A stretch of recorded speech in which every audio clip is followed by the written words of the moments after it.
Alors aujourd'hui, l'équipe égyptienne doit rencontrer le Bénin, en fait, pour bien sûr poursuivre son parcours en Coupe d'Afrique des Nations. Et pour parler davantage de la performance de l'équipe égyptienne, nous avons le plaisir d'avoir avec nous en ligne M. Mohamed Rachad, qui est analyste de performance sportive. Alors bonjour monsieur. Bonjour, j'espère que vous portez bien. Merci à vous aussi. Alors, Monsieur Rachad, bien sûr, on parle aujourd'hui de l'équipe égyptienne, son match prévu contre le Bénin. Tout d'abord, comment vous voyez ce match? Est-ce qu'il s'agit d'un match difficile ou, c'est-à-dire, la performance des deux équipes est un peu du même niveau? Vous savez, le domaine du football, il n'y a pas un match facile et il n'y a pas un adversaire. On parle de la Coupe d'Afrique. Ça veut dire que toutes les équipes qui sont là-bas, ils ont un but d'aller plus loin. D'ailleurs, si vous avez il y a des surprises, la Tunisie, comme on s'est parlé. Mais si par exemple on regarde l'histoire, on a rencontré le Bénin 4 fois. Ouais. On a fait 3 victoires et un match nul. Ça donne pas que la possibilité de s'asseoir et de se reposer. Pourtant, c'est 90 minutes, 11 joueurs contre 11 joueurs. L'Égypte, comme vous avez vu, ils ont gagné le premier match de 1 à Zimbabwe. Ensuite, ils ont fait un match 1-0 contre l'Afrique du Sud. Parce qu'ils étaient des combattants, ils ont fait vraiment le niveau, ils ont tout fait. Ça veut dire que si tu respectes ton adversaire, si tu fais tout, si tu travailles, l'aspect physique, l'aspect mental, l'aspect tactique et technique, et tu défends bien, tu défends et tu utilises les occasions quand tu marques des buts, ça rentre et tu rentres un but, tu rentres 2 buts, et ne pas faire des fautes, ne pas faire par exemple, et je crois qu'ils sont conscients. Il a eu Mohamed, il a fait vraiment, c'était une faute. On a joué 10 joueurs contre l'Afrique du Sud, mais on a pu gagner 1-0. Ça nous rentre les choses. Aujourd'hui, c'est si tu gagnes, on aura la possibilité de celui qui gagne contre la Côte d'Ivoire ou le Burkina Faso. Donc qui gagne, on va jouer. Mais normalement, on regarde le match, on regarde les 90 minutes, les 11 joueurs, et après, c'est une page, et on regarde l'autre page qui est après. Et j'espère que les joueurs, comme je parce qu'il y a des mentalités, on a Mohamed Salah, Marmouche, vous avez des mentalités des joueurs, des combattants, des bataillons. Et ça, il faut traduire ça tout de suite. Dans le sueur, pour ceux qui viennent après. Alors comment vous voyez la performance de l'équipe égyptienne depuis le début du championnat jusqu'à présent? Vous savez, l'Égypte, si vous regardez l'histoire du CAN, c'est celle qui est titrée, qui a pris sa foi. Et la dernière fois c'était en 2010. Et de 2010 jusqu'à maintenant, on n'a pas pu, on a été ramené en finale 2 fois. Et on n'a pas pu prendre cette victoire. Et je crois que cette génération, ils veulent faire tout, ils veulent vraiment aller plus loin. Et si vous regardez, dans tous les statistiques, c'est l'histoire. L'Égypte est dans tout le camp, c'est l'histoire. Et Mohamed Salah, maintenant, je crois qu'il est gourmand, comme tous les autres entraîneurs, Hassan et les joueurs, et c'est gourmand de faire quelque chose.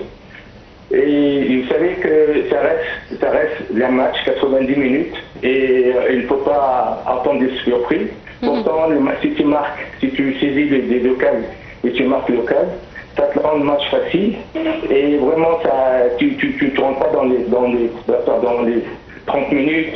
Et parce que la dernière CAN, l'Égypte, on a pu passer plusieurs fois dans les prolongations, ensuite des pénaltys, ça te rend fatigue.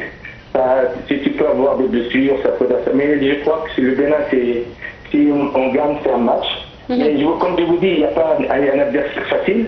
Tous, ils ont un but, tous, ils essayent de faire des contre-attaques. Et je crois que c'est bien défendre. Et on est conscient de la mentalité aussi des joueurs. C'est très important de rendre le match facile. C'est très important de quand tu as un occasion, tu le marques. Parce que ça rend les choses faciles et ça facilite les tâches, comme vous dites. Oui. Alors, quelle composition vous prévoyez pour ce soir? Vous savez, le football, c'est quelque chose de... Regardez, on ne peut pas...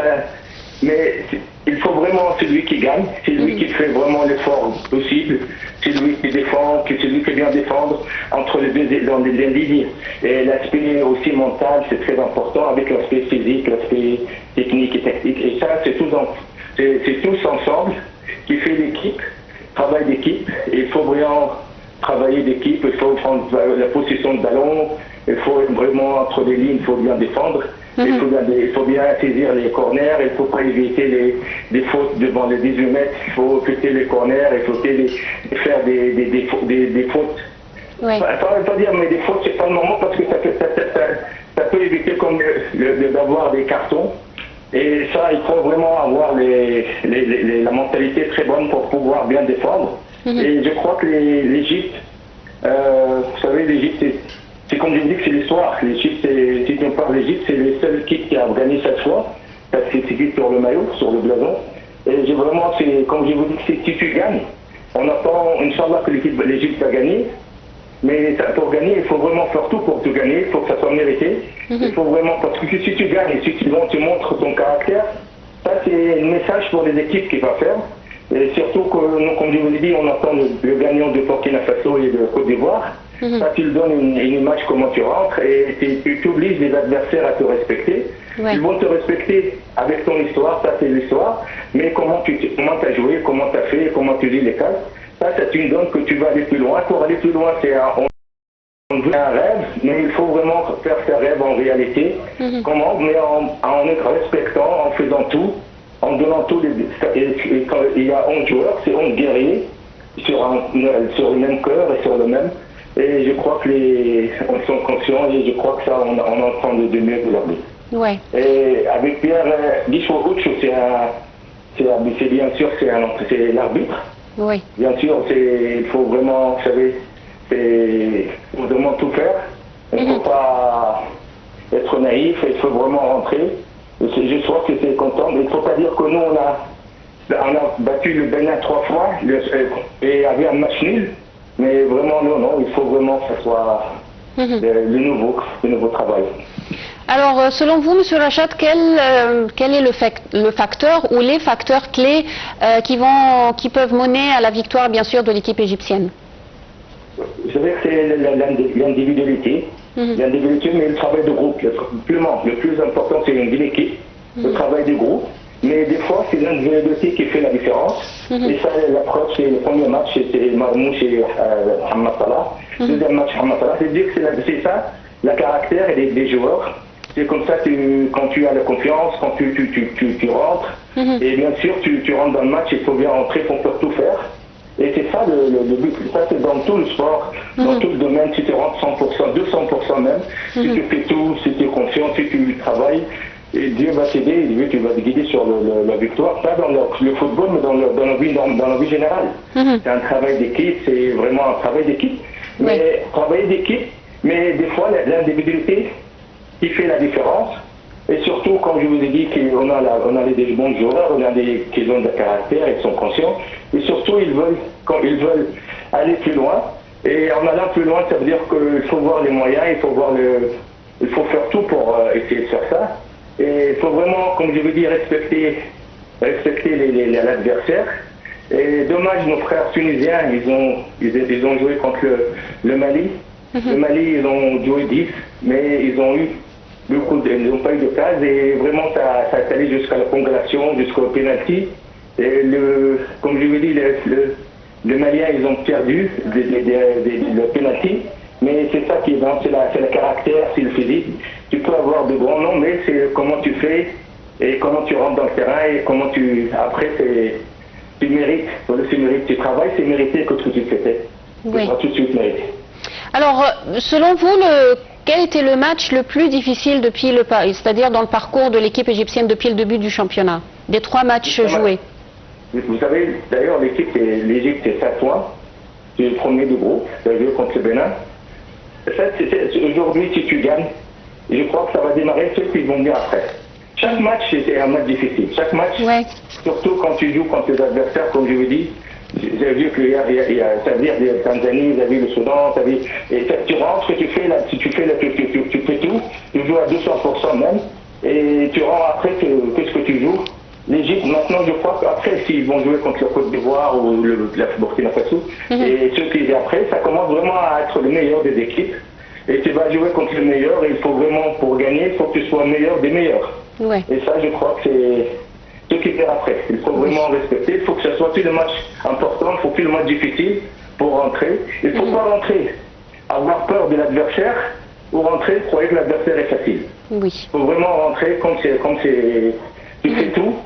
Tu sais comment jouer, tu sais comment garder la balle, la façon de circuler le ballon, tu sais comment aller plus loin, tu sais comment jouer entre les lignes, tu sais, ils sont conscients. Et surtout, le plus important, c'est que quand tu as le cadre, il faut marquer.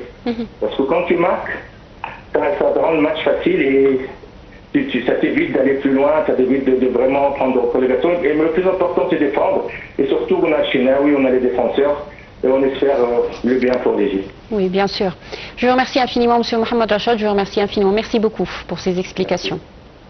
Et après le sport, mesdames et messieurs, on va passer à l'archéologie. En fait, l'année 2025 restera une année exceptionnelle pour l'archéologie égyptienne. Des cités minières antiques aux tombes royales, ces découvertes renforcent la compréhension de l'une des plus grandes civilisations de l'histoire, bien sûr, et soulignent l'importance du patrimoine égyptien pour l'humanité tout entière. Les détails dans ce commentaire.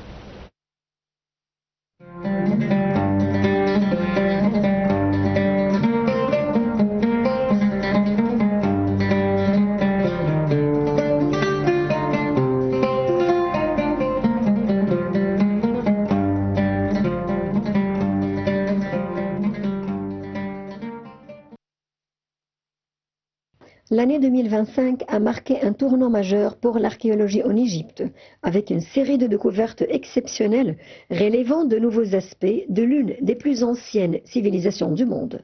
À Saqqara, des tombes décorées de hauts responsables de l'État ont été découvertes. Des statues en calcaire peint et des papyrus bien conservés étaient parmi les découvertes, ainsi que des ateliers de momification humaine et animale. Parmi les plus importantes, la découverte de la cité antique de l'or, située au mont Sokhari, près de Marsa Alam, sur la mer Rouge.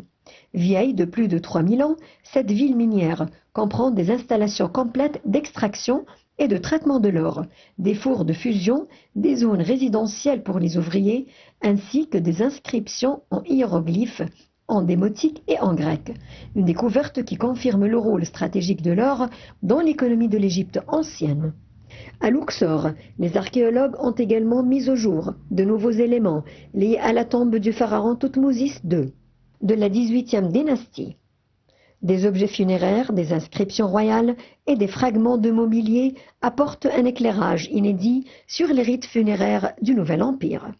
D'autres découvertes ont été réalisées à Saqqara, en Moyenne-Égypte et dans le Sinaï, où des tombes de hauts dignitaires, des ateliers de momification et des forteresses antiques ont été identifiées. Ces découvertes majeures renforcent la compréhension de l'histoire égyptienne et contribuent au rayonnement culturel et touristique de l'Égypte à l'échelle internationale.